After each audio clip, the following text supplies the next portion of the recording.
Welcome student, Subhash English school की online classes में आपका स्वागत है।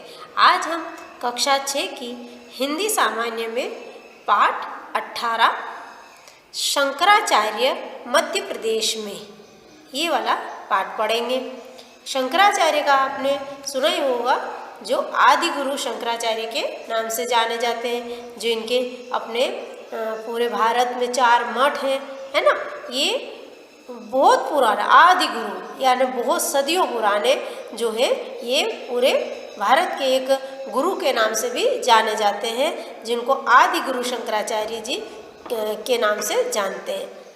मध्य प्रदेश प्राचीन काल से शिक्षा का महत्वपूर्ण केंद्र रहा है ना। मध्य प्रदेश एक ऐसा है जहाँ पर शिक्षा का महत्वपूर्ण केंद्र रहा। कृष्ण सुदामा ने यहाँ सांदीपनि आश्रम में शिक्षा प्राप्त की थी। जो भगवान कृष्ण के नाम है ना, जो भगवान कृष्ण है, वो और उनके मित्र जो सांदीपनि आश्रम में उन्होंने शिक्षा प्राप्त की। आचार्य शंकर ने ओंकारेश्वर मध्य प्रदेश में ही दीक्षित होकर अपने सिद्धांतों का प्रतिपादन के लिए संपूर्ण भारतवर्ष का भ्रमण किया। आदि गुरु शंकराचार्य ने भी ओंकारेश्वर, है ना, जो ये उज्जैन से इंदौर से आगे जो है, ये यहाँ पर ओंकारेश्वर मध्य प्रदेश में ही है। यहाँ पर उन्होंने शिक्षा प्राप्त कर अपने सिद्धांतों का प्रतिपादन यानी अपने सिद्धांतों पर चलते हुए पूरे भारतवर्ष का भ्रमण किया। अब इनका जन्म और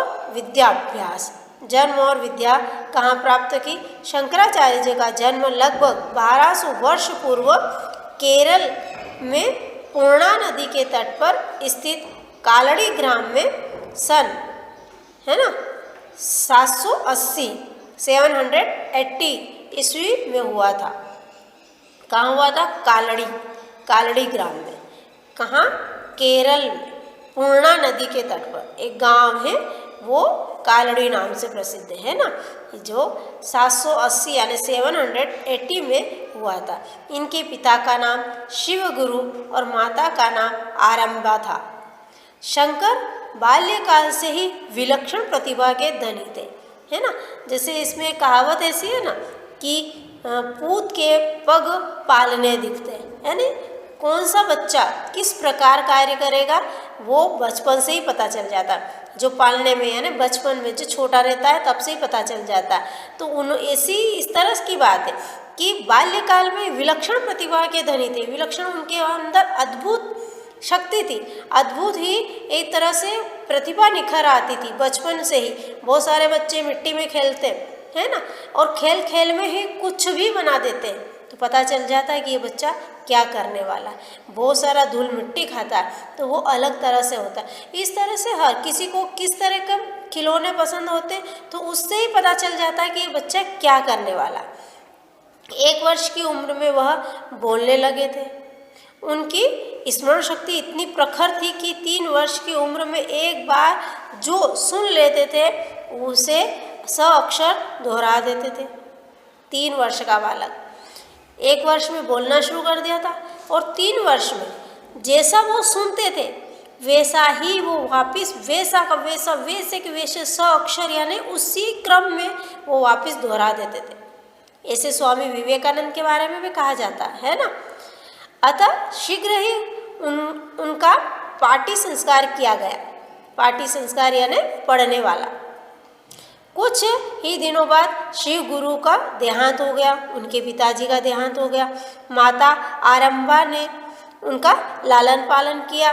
5 साल की वय में उनका उपनयन संस्कार हुआ, है ना, शिक्षा वाला, और शिक्षा के लिए गुरुकुल में भेजा गया। उपनयन उनके जो पहले होता था, गुरुकुल पहुंचाने से पहले क्या किया जाता था, बाल मुड़वा लिए जाते थे और उनको भिक्षा के जैसे कपड़े बना दिए जाते थे, झोली बना दी जाती थी, और कहते थे कि इनसे ही अब यहाँ से तुम अपना कार्य स्वयं करना सीख जाओ। तो 5 वर्ष की उम्र में ही उनका उपनयन संस्कार हुआ और शिक्षा के लिए गुरुकुल भेज दिया गया। अब छोटा 5 साल का बच्चा, है ना, जो बिना मम्मी पापा के स्कूल भी नहीं जा सकता है, रो रो के अपना बैग भी नहीं उठा सकता है, ऐसा बच्चा, वो उसको गुरुकुल भेज दिया गया, जो माँ बाप से दूर, कहीं दूर होता है। और गुरुकुल कहाँ होते थे? पहले जंगलों में होते थे, घने जंगलों में होते थे।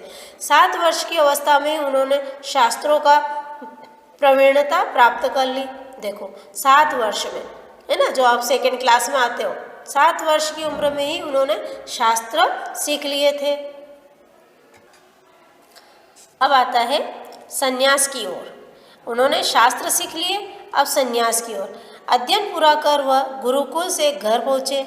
बालक शंकर के मन में पूर्व संस्कार व संन्यास ग्रहण करने की इच्छा बलवती होती गई, है ना, उनको संन्यास लेने की इच्छा उनके मन में थी। उनको घर गृहस्थी बसाने की इच्छा नहीं थी, है ना, बहुत सारे पढ़ के आ जाते हैं, विवाह करने की इच्छा होती है, उनका विवाह करने की इच्छा नहीं थी, उनको संन्यास लेने की इच्छा थी।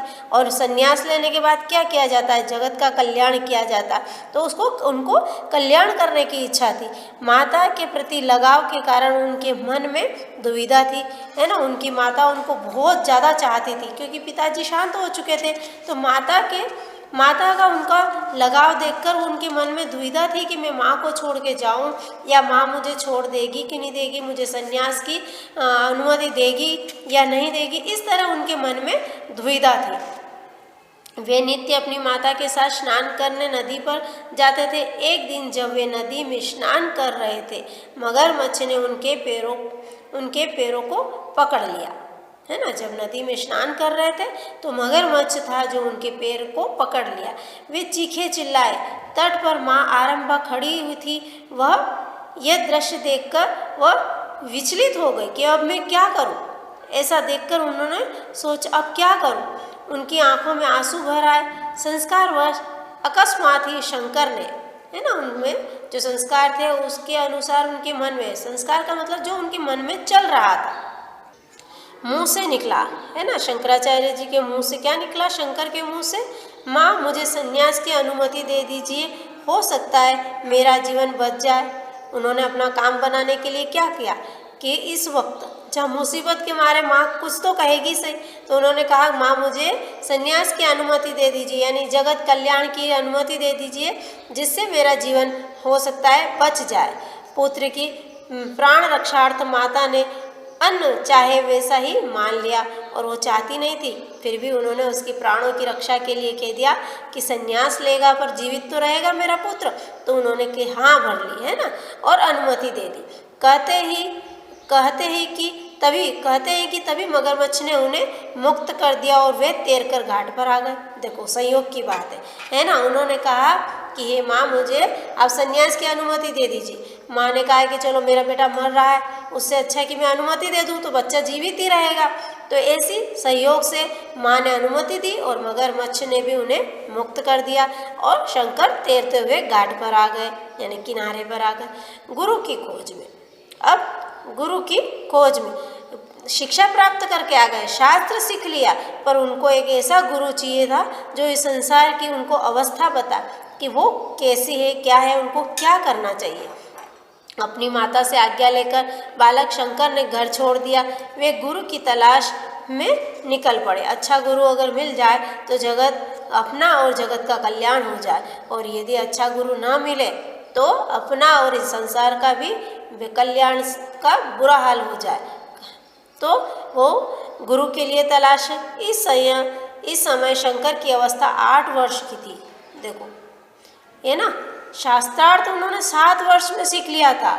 उन्होंने अपनी माँ से आज्ञा भी ले ली 7 ही वर्ष में, और जब वो संन्यास के लिए निकले तब वो 8 वर्ष में। जो 80 वर्ष में काम नहीं कर सकते हैं, वो 8 वर्ष के बालक ने संन्यास लेकर अपने गुरु की खोज में निकल गया। वह उत्तर भारत की ओर चल पड़े। यात्रा में उन्हें अनेक आश्रम मिले, जिसमें श्रृंगेरी और वातापी आश्रम प्रमुख थे। वातापी आश्रम से निकलकर उन्होंने गोदावरी पार की और दंडकारण्य में प्रवेश हुए। ये दंडकारण्य एक बहुत ही घना जंगल है ना, ये बहुत ज़्यादा घना जंगल है। यहाँ पर लोग तपस्या करते हैं, लोग मतलब महात्मा लोग जो है, ऋषि मुनि जो ये यहाँ पर तपस्या करते हैं, और ये मध्य प्रदेश के पास ही है। उल्लेखनीय है कि वनवास काल में इसी पथ में वे राम गुजरे थे, है ना, श्री राम गुजरे थे। उन्होंने कहा है कि वनवास दंडकारण्य, इसका जो इसकी चर्चा एक जो रामायण में मिलती है, दंडकारण्य रामायण में एक कांड है ना, उसमें ये दंडकारण्य वन आता है जहाँ पर राम हो यहाँ से वनवास गए थे, तब गुजरे थे, है ना, यहाँ से होकर गए थे इसी रास्ते से। दंडकारण्य से इंद्रावती और महानदी पार कर वे अमरकंटक, है ना, दंडकारण्य में जो रास्ता है, दंडकारण्य का जो जंगल का जो रास्ता है, वहाँ से वो इंद्रावती नदी और महानदी पार करके अमरकंटक जो मध्य प्रदेश में पहुँचे। अमरकंटक मेखल सुता, जिसे रेवा, नर्मदा नदी आदि के नामों से जाना जाता है। जो नर्मदा नदी है उसको अमरकंटक की मेखल सुता भी बोलते हैं, रेवा भी कहते हैं और नर्मदा भी कहते हैं, अनेक नामों से जानी जाती है। और ये अपने मध्य प्रदेश की जीवन रेखा भी यही है ना, जिसको अपने मध्य प्रदेश में सबसे बड़ी नदी जो है वो है मध्य प्रदेश की गंगा भी किसको कहते हैं, नर्मदा को ही कहते हैं। का उद्गम स्थल नर्मदा की परिक्रमा का महत्व जानकर उनके मन में भी परिक्रमा करने का विचार आया, है ना। उन्होंने अमरकंटक के जो पर्वतमाला है उस नर्मदा नदी जहाँ से निकलती है उसका परिक्रमा की। नर्मदा का परिक्रमावासी बनकर वे ओंकारेश्वर पहुँचे।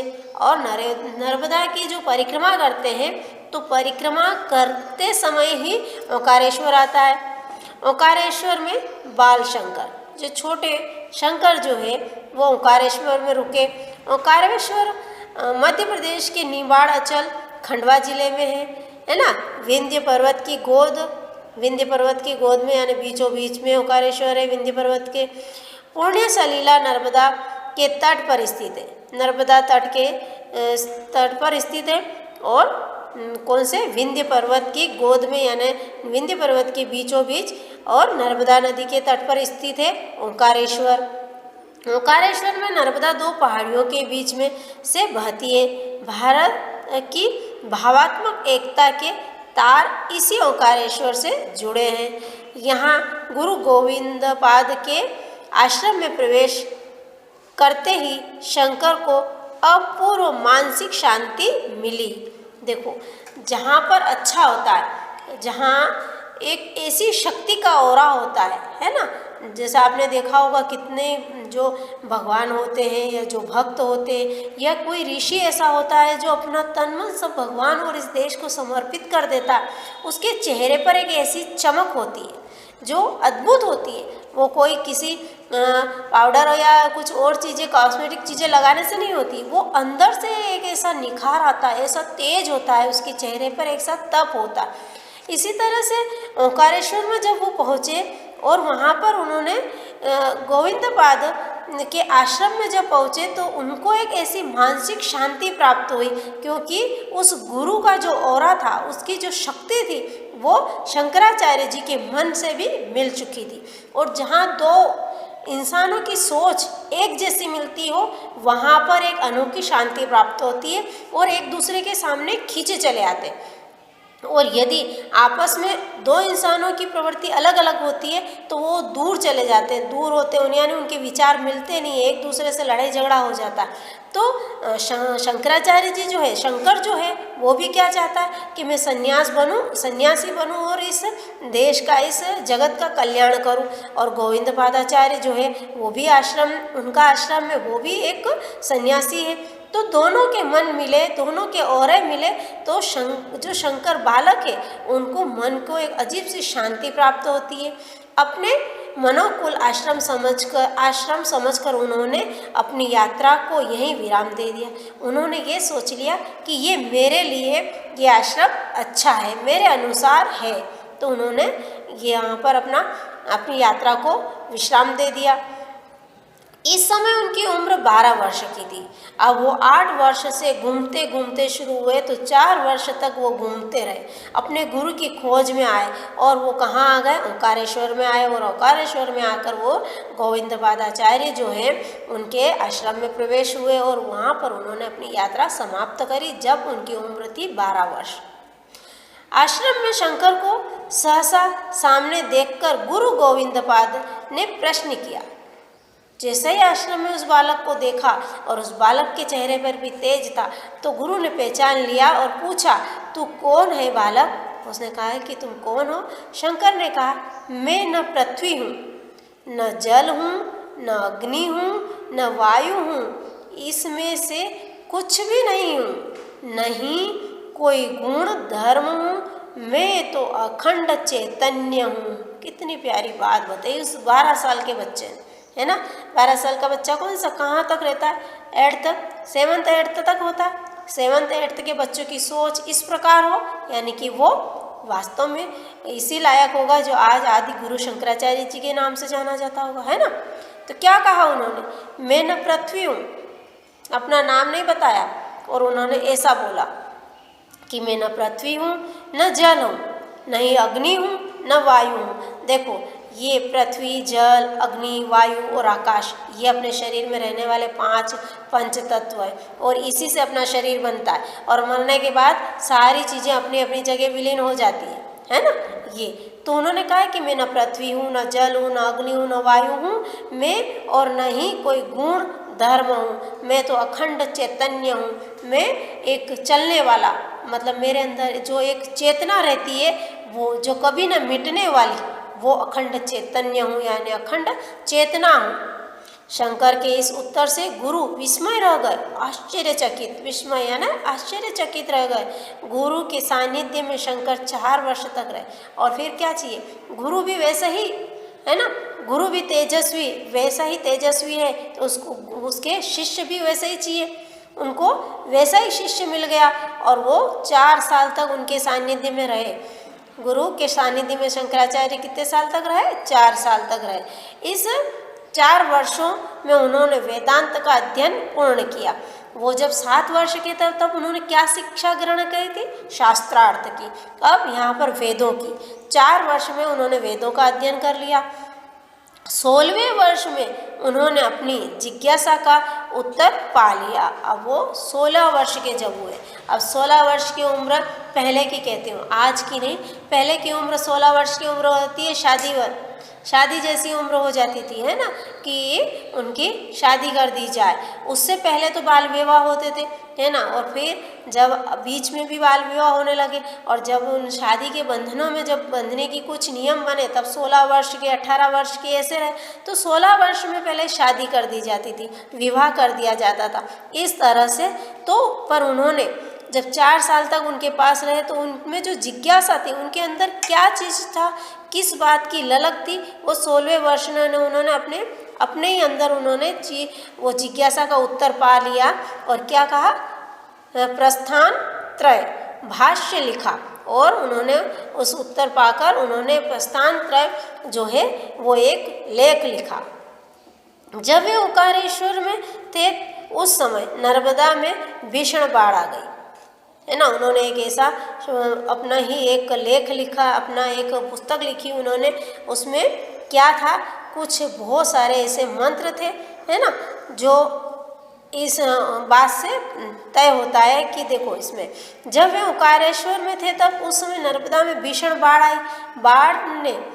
बाढ़ ने तटों को तोड़कर गांव में विनाश लीला की, है ना। ऐसे ही होता है, जब नदी उफान पे आती है और बाढ़ आ जाती है, तो क्या करती है? अपने नदी जो चिन्ह होते हैं, है ना, वहाँ से बाहर निकल आती है, और बाहर आने के बाद जब पानी का बहाव इतना तेज हो जाता है कि वो नदी पुल सब जो रहती है वो किनारे तोड़ देती है, और आसपास के गाँवों में पानी भर जाता है, और लोग त्राही त्राही मचाने लग जाते, है ना, और मर जाते, बहुत सारे लोग बह के चले जाते, तो विनाश होने लगी।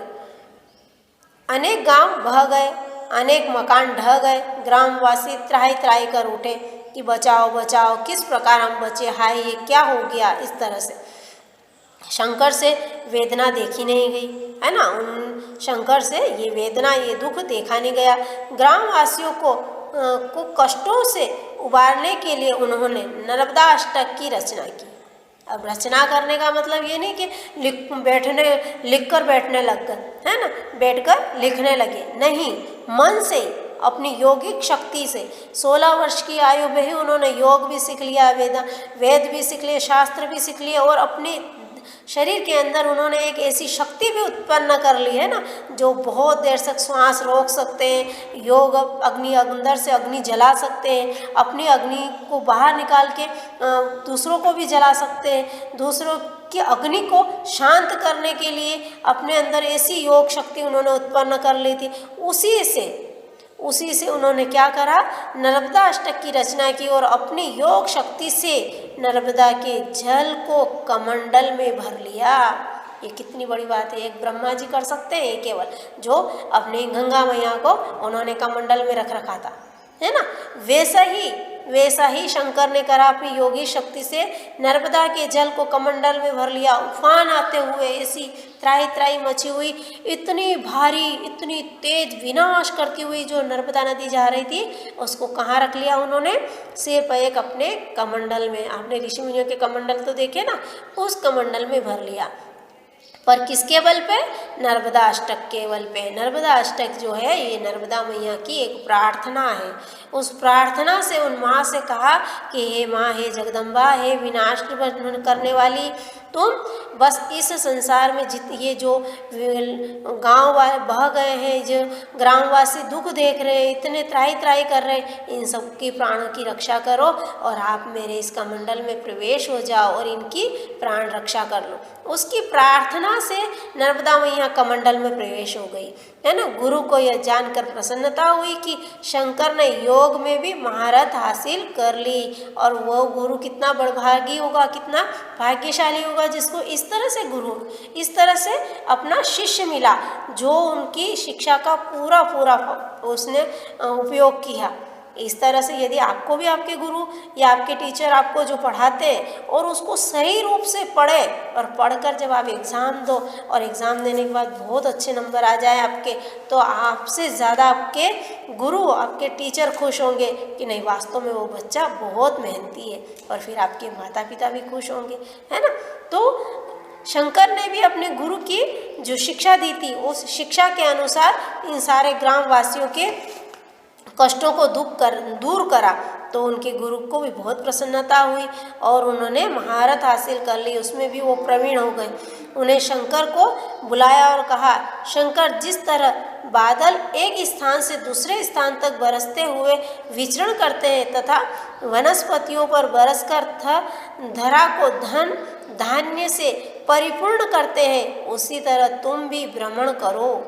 हाँ, कितनी बढ़िया बात बताई कि हे शंकर, ये बादल जो है ये परोपकारी है, ये एक स्थान से दूसरे स्थान पर जाते जाते चलते रहते हैं और बरसते जाते हैं और पूरी धरती की जो वनस्पति है उसको हरियाली रूप में पानी पिला के हरियाली कर देते हैं और इस धरा को धान्य से परिपूर्ण कर देते हैं, इस धरती को धन से, है ना, और धान्य अनाज से परिपूर्ण कर देते हैं। उसी प्रकार तुम भी भ्रमण करो, है ना, बादल के रूप में बनो, लोक को सही दिशा देने का प्रयास करो और इस जगत को, लोक यानी संसार यहाँ पर है ना, इस जगत को सही दिशा देने का प्रयास करो। एक जगह रुकना नहीं है, आपको चलते रहना। देश के महान धर्मों में तंत्रवाद प्रवेश कर गया है। समरसता के स्थान पर विलासिता का बोलबाला हो रहा है। अब इन्होंने बताया है कि तुम यहाँ मत रुको, देश में घूमते जाओ। धर्म में तंत्रवाद आ गया है ना, ये तेरा या मेरा, ये जातिवाद, ये सब ऐसा वाद आया है, तो इसको हटाओ। और सरसता, जो बहुत ही सरल निर्मल होना चाहिए, उस स्थान पर विलासिता यानी आलसी लोग आ गए, है ना। अलसाए हुए का बोलबाला आ गया। आलसी लोग विलासिता यानी आरामदायक लोग होने लग गए हैं। तो तेरे और मेरे के द्वैत में लोग फंस गए हैं और तेरा मेरा करने लगे। इस तेरे मेरे के झमेले में लोग फंस गए। उनको भ्रम से निकालो, उनके इस तेरे मेरे से बाहर निकालो। वैदिक धर्म के अनुसार, वैदिक धर्म के पुनरुत्थान के लिए प्रयत्न करो। अब तुम शास्त्रों में पारंगत हो गए हो, शास्त्रार्थ के लिए काशी जाओ, है ना। शास्त्रों में तुम पारंगत हो गए हो, अब शास्त्रार्थ यानी लोगों के सामने किसको क्या कहना है, किस तरह से उस शास्त्र की शिक्षा प्राप्त करो। अब आपने आज ये जो चैप्टर है ये आपको पूरा 20-25 मिनट का हो चुका है, आपका एक तो पीरियड तरह इतना बड़ा। तो अब अगला जो बचा हुआ अपना चैप्टर है वो हम वर्कशीट के साथ पढ़ेंगे अगले वीडियो में।